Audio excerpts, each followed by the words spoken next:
UEFA champions লিগে আত্মঘাতী গোলে কপাল পুড়ল বার্সেলোনার। বিগ ম্যাচে চেলসির কাছে ৩-০ গোলে হারে তিক্ত স্বাদ পেল বার্সা। এই হারে পয়েন্ট টেবিলের ১৫তে নেমে গেল হ্যান্সি ফ্লিকের শিষ্যরা। চ্যাম্পিয়ন্স লিগের আরেক ম্যাচে ম্যানচেস্টার সিটির বিপক্ষে ২-০ ব্যবধানে জয় লেভারকুসেনের।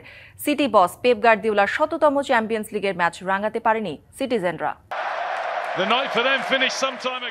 এক অঘটনের সাক্ষী হলো বার্সেলোনা। প্রতিপক্ষের মাঠে যেন অসহায় আত্মসমর্পণ করলো লা লিগার ডিফেন্ডিং চ্যাম্পিয়নরা।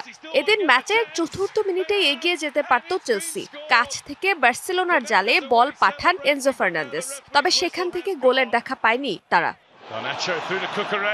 এদিন ম্যাচের ২৭ মিনিটে জুল কুন্দের আত্মঘাতী গোলে পিছিয়ে পড়ে বার্সেলোনা। এরপর থেকেই যেন নিজেদের ছন্দ হারিয়ে ফেলে হ্যান্সি ফ্লিকের শিষ্যরা। ১-০ ব্যবধানে পিছিয়ে থেকেই বিরতিতে যায় লা লিগার ক্লাবটি। তবে বিরতিতে যাওয়ার আগে আরও এক অঘটন ঘটে বার্সার একাদশে। চেলসির ফুটবলার কুকিরেয়াকে ফাউল করে দ্বিতীয় হলুদ কার্ড দেখে মাঠ ছাড়েন চেলসির অধিনায়ক। দ্বিতীয়ার্ধে চেলসির হয়ে ব্যবধান বাড়ান এস্তোভে। তৃতীয় গোলটি করেন লিয়াম ডেলাপ। তবে এই ব্যবধানটা হয়তো আরও বাড়াতে পারত দ্য ব্লুস।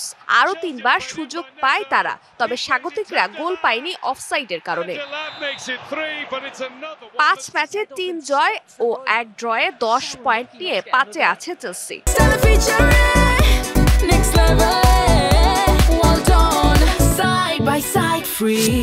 সমান ম্যাচে দ্বিতীয় হারে ৭ পয়েন্ট নিয়ে ১৫ নম্বরে নেমে গেছে হ্যান্সি ফ্লিকের শিষ্যরা।